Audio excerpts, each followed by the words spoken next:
Olá pessoal, dando continuidade à nossa disciplina de interface humano-computador, do curso de licenciatura em computação, sou a professora Alana e a aula de hoje é sobre fatores humanos. Na aula de hoje, nosso objetivo é compreender as capacidades e os limites dos seres humanos para saber aproveitar da melhor forma possível no projeto de interface. Então, a compreensão de como os homens percebem o mundo ao seu redor, como eles armazenam e processam as informações, vai ajudar a desenvolver projetos mais adequados e adaptados para esses seres humanos, já que a gente está trabalhando com interface entre o homem e o computador, tá certo? Então, a gente vai seguir aqui um modelo que é chamado de modelo do processador humano de informação, que ele visa ajudar a prever a interação humano-computador com relação aos comportamentos. Esse modelo ele é composto por um conjunto de memórias, processadores e conjunto de princípios de operações. Além disso, ele tem 3 subsistemas que a gente vai ver daqui a pouco, que é o sistema perceptual, o sistema motor e o sistema cognitivo, tá? Mas que história é essa de modelo de processador humano de informação, memórias, processadores? Quando a gente fala dessa maneira, a gente remete logo à ideia de um computador e não um ser humano. Como é que a gente vai estudar fatores humanos falando de processadores? Não sei se vocês lembram, lá no comecinho, quando a gente começa a trabalhar com sistemas computacionais, é muito comum a gente lembrar que os primeiros computadores, eles foram construídos da ideia de como as pessoas pensavam. As pessoas têm uma memória, então vamos colocar uma memória no computador. As pessoas têm um processo, tem algum componente, poderia ser o cérebro, que faz um processamento. Então a gente foi trazendo do humano para o computador, para o projeto dos computadores. Agora a gente meio que está querendo fazer o contrário, né? Ainda mais porque esses conceitos de memória, esses componentes de memória, processador, é algo que já está muito no vocabulário computacional. E quando a gente fala, os humanos também têm processadores, soa um tanto quanto estranho, mas na verdade não é, né? Tanto que a gente vai estar falando como se de fato a gente estivesse trabalhando com sistemas computacionais, tá certo? Bom, então vamos voltar aqui para os nossos fatores humanos. Antes de mais nada, a gente tem que entender que os seres humanos, eles vão, na verdade, reagir a algumas percepções, na verdade, vão gerar percepções com que eles vão receber do ambiente, através do seu sistema de entrada. Mais uma vez, trazendo a ideia do computador para o ser humano, né? Os computadores têm sistemas de entrada e de saída. Então, quais seriam esses sistemas de entrada dentro das pessoas, nos humanos? São os nossos sentidos, nossos órgãos dos sentidos. Então, quais seriam os sentidos? A gente tem a visão, tem a audição, tem o tato, tem o olfato, tem o paladar.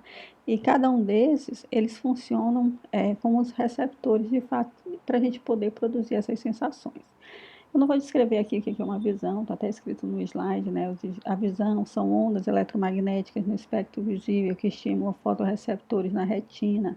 A audição são ondas mecânicas, o tato, impulsos mecânicos, não precisa. Só vocês precisam saber o que a gente vai fazer com o que a gente recebeu do meio, do mundo, através desses nossos receptores, através desses sentidos. Isso se chama percepção, tá? A percepção, ela vai envolver o processamento da sensação e vai traduzir ela em uma experiência. Por exemplo, quando a gente fala, eu vi uma cor, a imagem, eu vi uma cor, um tamanho, eu percebi a profundidade, são percepções que estão associadas à nossa visão. Da mesma maneira, quando eu ouço um som e faço uma localização procurando essa fonte sonora, são percepções associadas à minha audição, tá certo? E existe ainda algumas percepções que são combinações de sensações. Por exemplo, aqui do lado a gente tem uma pessoa cozinhando e a gente remete à ideia do sabor. O sabor dos alimentos, ele não é simplesmente obtido através do tato ou do paladar. Ele é um sentido pelo paladar associado ao olfato. Muitas vezes o olfato ele ele influencia muito no sabor da comida, né? E o tato, propriamente dito, da língua com o alimento. Então, é através desse contato que o paladar ele pode ser ativado. Então, é um conjunto, é uma combinação de sensações, tá certo? A gente sabe que a gente tem várias outras possibilidades de combinar, mas só voltando agora para os nossos sistemas, né? A gente mencionou lá em cima que a gente tem três sistemas, na verdade, subsistemas. Deixa eu voltar aqui, ó. São os sistemas perceptual, sistema motor e o sistema cognitivo. A gente vai falar primeiro aqui o que é esse sistema perceptual, né?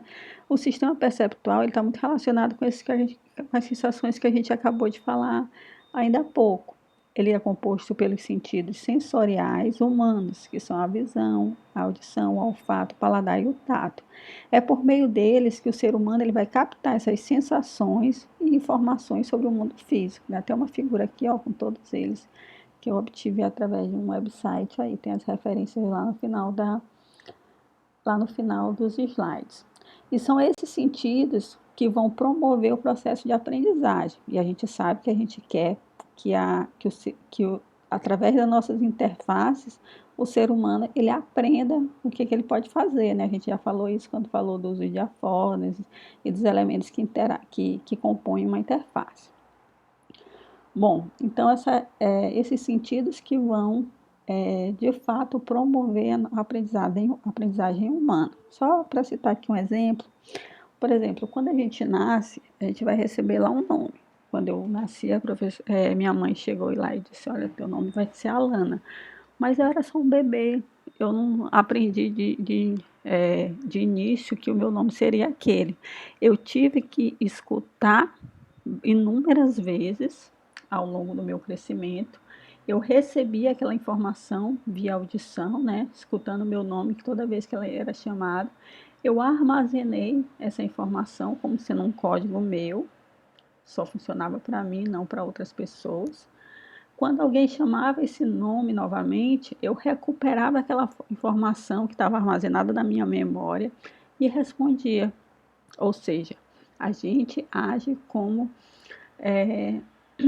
computador nesse caso, né? Eu tenho lá, recebi meus dados, sistema de entrada, armazenei, recuperei e respondi, certo? A gente está falando, então nosso sistema perceptual ele está agindo dessa maneira através dos nossos sentidos.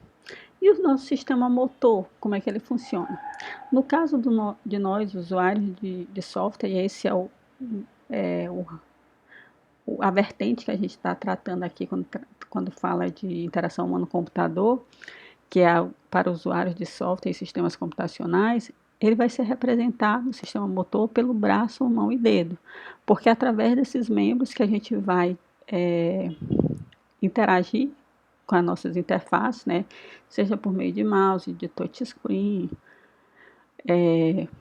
embora a gente tenha falado de outros tipos de interface, mas nesse caso aqui, o nosso sistema motor, ele vai estar sendo representado por esse conjunto, braço, mão e dedo. E o nosso sistema cognitivo? O sistema cognitivo, pessoal, ele está representado, ele compreende de uma memória sensorial ecônica. O termo ecônico, ele está relacionado ao que é a memória obtida através do som, tá certo? Por isso a questão vem da etimologia da palavra eco, né? Eco é o som. Já o icônico, a memória sensorial icônica, está relacionada à visão. Então, a gente já mencionou que a gente vai estar recebendo estímulos visuais e auditivos e faz parte do nosso sistema cognitivo. A gente tem ainda uma memória de curta duração e outra de longa duração, também conhecida como a nossa memória permanente. E para finalizar o modelo de processador humano de informação, eu trouxe aqui um esquema de como a gente faz a correspondência da percepção para o movimento, né? O nosso sistema de entrada, que é a percepção, até o nosso sistema de saída, onde a gente vai, de fato, promover a interação com a nossa interface. Então, a percepção, a gente já mencionou, ela vai ser feita através da conversão do estímulo auditivo ou visual em uma reação. Essa reação, por si só, ela vai levar em torno, se o estímulo ele for auditivo, de 130 a 150 milissegundos para eu pegar essa percepção e converter ela em uma reação. No caso se o estímulo for visual, ele vai demorar um pouquinho mais, ele vai ser entre 170 e 200 milissegundos para fazer essa conversão.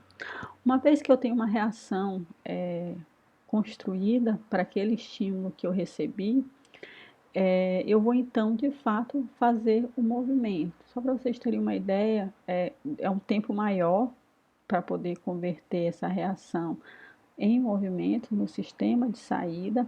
Ele vai durar em torno de mais ou menos 700 milissegundos para gerar esse movimento. E vocês devem me perguntar: e professora, o que é que isso tem a ver com nossas interfaces humanos-computadores, né? Na verdade, pessoal, esses processos motores, eles são acionadores das nossas interfaces de entrada de dados. São através dos nossos sistemas motores que a gente vai acionar os mouses, os joysticks, os touchscreen, fala, gesto, e é tudo que a gente viu até agora, né? O que eu quero através do uso da interface? Eu vou estar reagindo, vou estar interagindo e gerando movimentos. Então, esse tipo de estudo de fatores humanos, eles estão muito relacionados em projetos de mouses, de joysticks, de sensores captadores de movimento.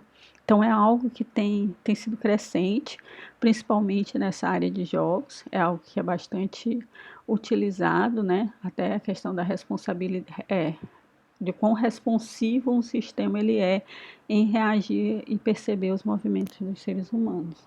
Então é algo que tem realmente bastante entrada, bastante útil nessa nossa área de interface humano-computador. Eu trouxe aqui algumas referências, vocês depois deem uma olhada também, que foram utilizadas para realizar essa videoaula de hoje. Então, sobre fatores humanos era isso. Lá no AVA, a partir de agora, já vai ter uma discussão lá no fórum para vocês responderem. Lembrando que essas atividades, elas são pontuadas, não deixem de participar, tá certo? Então, até mais, a gente se vê na próxima aula.